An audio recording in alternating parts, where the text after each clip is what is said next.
এই পৃথিবীতে আমার নবীকে তিনটা জিনিস প্রিয় বানিয়ে দেওয়া হয়েছে। আমার নবীর সবচেয়ে প্রিয় কি? আমার নবীর সবচেয়ে প্রিয় হলো মা জাতি। মা জাতি, আবার বলেন মা জাতি। কারণ আমার নবী আসার আগে এই নারীদের কাছে মায়ের মর্যাদা ছিল না, তাদের কাছে বোনের মর্যাদা ছিল না, তাদের কাছে স্ত্রীর মর্যাদা। কন্যা জীবন্ত কবরে পুঁতে ফেলা হতো। আমার নবী এসে জানিয়েছেন, আল জান্নাতু তাহতা আকদামিল উম্মাহাত, তোমাদের সকলের জান্নাত হলো তোমার মায়ের পায়ের নিচে। আমার নবী জানিয়েছেন, তোমার কন্যা যদি তুমি পেলে ইসলাম সম্মতভাবে একটা কন্যাকে বিয়ে দিতে পারো, জান্নাতে তুমি আমার সাথে এইভাবে লাগানো থাকবে, শরীয়ত সম্মতভাবে, to the point, according to Islam. তো সাহাবায়ে কেরাম বলছেন, দুজন থাকলে আরো বেশি থাকবে, তিনজন হলে আরো বেশি থাকবে। তো ইয়া রাসূলুল্লাহ, আমাদের তো অনেক সাহাবার কন্যা সন্তানের বাবা হওয়ার সুযোগ নাই, আমরা কি করব? বলে, যার কন্যার বাবা হওয়ার ইচ্ছা থাকবে সেও জান্নাতে আমার সাথে থাকবে। আপনি কি বলেন? ওই নারী জাতিকে আপনি উত্ত্যক্ত করবেন, ওই নারী জাতিকে আপনি টিজিং করবেন, ওই নারী জাতিকে আপনি রাস্তায় হাঁটতে দেবেন না। এটা কাল হাসরের মাঠে আপনাকে নবীজির কাঠগড়ায় দাঁড়াতে হবে। এটা শাস্তি কত ভয়ানক আপনি গেইজ করেন, আপনি শুধু ইমাজিনেশনের মধ্যে আনেন এই ইফটিজিং এর শাস্তি। কিংবা একটা বেগানা নারীকে, ইফটিজিং তো বহু দূরের ব্যাপার, যাকে আপনার দেখা জায়েজ নাই, যার দিকে তাকানো, তার দিকে তাকানোর ব্যাপারে কত কঠিন কিছু হতে পারে আপনি একটু গেজ করেন। হযরতে সালাবা রাদিয়াল্লাহু তাআলা, আরো জোরে বলেন না ভাই সুবহানাল্লাহ। একজন তরুণ যুবক সাহাবা, হযরতে সালাবা, বয়স 14-15 বার সামান্য বেশি হবে। উনি, আমার নবী উনাকে একটা কাজে পাঠিয়েছেন। রাস্তা দিয়ে যাওয়ার পথে কোন এক বেগানা নারীকে উনি অনিচ্ছাই ওনার চোখে পড়েছে, হয়তোবা উনি ইচ্ছাই হোক অনিচ্ছাই হোক ওনার চোখে পড়েছে। এই লজ্জায় উনি এই বেগানা নারীকে দেখলেন কেন? এই লজ্জায়, এই লজ্জায়, এই লজ্জায় উনি 40 দিন পর্যন্ত নিজের চেহারা দুনিয়াকে আর দেখান নাই। অপরাধ, খেয়াল করেন, আপনি টিজিং করছেন, বহু দূরের ব্যাপার। আপনি একটা বেগানা নারীকে নিয়ে পার্কে বসে আড্ডা দেবেন, বহু দূরের ব্যাপার। আপনি একটা বেগানা নারীকে মেহেদি অনুষ্ঠানে টিচ করবেন, বহু দূরের ব্যাপার।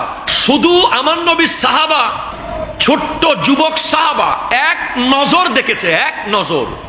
এই লজ্জায় যে আমি এই চেহারা নবীর সামনে দেখাবো কিভাবে, উনি ভাবছেন যে আমি এই চেহারাটা নবীজির সামনে কিভাবে দেখাবো। আমি তো বেগানা নারীর দিকে তাকিয়েছি। এই লজ্জায় উনি পাহাড়ে উঠে নিজেকে লুকিয়ে ফেলেছেন। আমার নবী একের পর এক সাহাবায়ে কেরামকে পাঠাচ্ছেন তাকে খোঁজার জন্য। পরে হযরতে ওমর এসেছেন তাকে খোঁজার জন্য, হযরতে বিলাল হাবশী এসেছেন ওনাকে খোঁজার জন্য।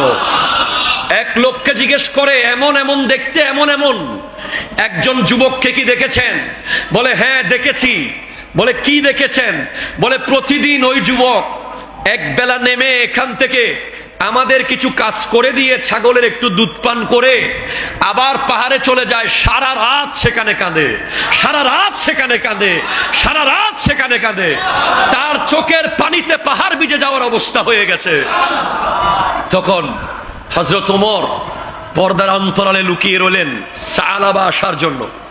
যখন সালাবা রাদিয়াল্লাহু তাআলা আসলেন, হযরত ওমর ফারুকে আজম গিয়ে বলে, সালাবা, বলে, আমার কাছে আসিয়েন না, আমি বড় অপরাধী। আমার জন্য কি আয়াত নাজিল হয়ে গেছে? আমার বিরুদ্ধে কি কোনো আয়াত নাজিল হয়ে গেছে? আমার ব্যাপারে কি আল্লাহর পক্ষ থেকে আদেশ এসে গেছে? আমি এই চেহারা নবীজিকে দেখাবো কিভাবে, দেখাবো কিভাবে? হযরত ওমর ফারুকে আজম বলেন, সালাবা চলো, নবীজি তোমাকে ডেকেছে। আরো জোরে বলেন না সুবহানাল্লাহ। তখন হযরতে সালাবা রাদিয়াল্লাহু তাআলা আনহুকে আমার নবী কাছে নিয়ে আসা হলো। ততক্ষণে উনি কাঁদতে কাঁদতে নিজেকে এমন অবস্থায় নিয়ে গেছেন যে উনি আমার নবীজির কাছে আসার সাথে সাথে নবীজির কোল মোবারকের মধ্যে ঘুরে পড়ে গেছেন। নবীজি সালাবাকে কোলে নিয়েছেন। তখন চেহারার মলিন করে নিচের দিকে সালাবা চেহারায় মুস্তফার দিকে তাকাতে পারছে না লজ্জায়। বলে, ইয়া রাসূলুল্লাহ, আপনি আমাকে মুহাব্বত করেন, আপনি আমাকে বিশ্বাস করেন।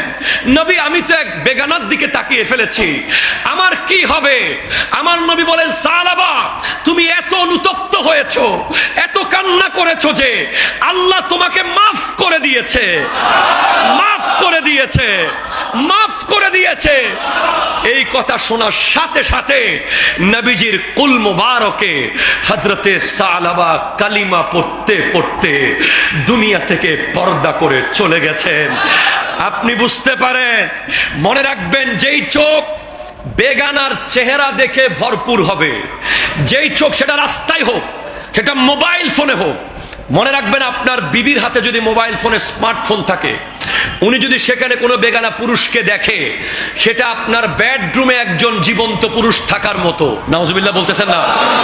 আপনি যদি আপনার বেডরুমে একটা বেগানা নারীকে দেখেন, টেলিভিশনে হোক, মোবাইলে হোক, সেটা আপনার বেডরুমে একটা জীবন্ত নারী থাকার মতো। যদি আপনি কোনো প্রয়োজনে দেখেন, দেশের খবর দেখতে গিয়ে দেখেন, যেটা ওজোর বাধ্যগত, সেটা ভিন্ন বিষয়।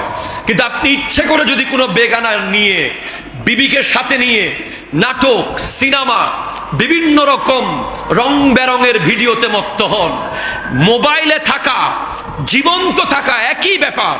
সেজন্য মনে রাখবেন, যেই চোখগুলো মাম্মালা আইনাহু বিল হারাম মালা আল্লাহু আইনাহু বিন্নার ফি ইয়াউমিল কিয়ামা, যে ব্যক্তি তার চোখকে কোন বেগানাকে দেখে চোখের তৃপ্তি মেটাবে, কিয়ামতের মাঠে আল্লাহ তার চোখের ভিতরে আগুন ঢুকিয়ে দেবে। তার চোখের এই গর্তের ভিতরে আগুনের সীসা ঢালাই করে দেওয়া হবে কিয়ামতের মাঠে। সেজন্য এটা বড় পরীক্ষা। আমি আপনাকে বলেছি সোজা কথা, ইফতিজিং করা হলো এজিদিয়ত, ঠিক কিনা কথা বলেন না? ইফতিজিং করা কি? এজিদিয়ত। আর মাকে মায়ের সম্মান দেওয়া, বোনকে বোনের সম্মান দেওয়া, বিবিকে বিবির মর্যাদা দেওয়া, কন্যাকে কন্যার জায়গায় রাখা, বেগানার সামনে চোখ নিচের দিকে নিয়ে যাওয়া হলো হোসাইনিয়ত, হোসাইনিয়ত, হোসাইনিয়ত, ঠিক কিনা?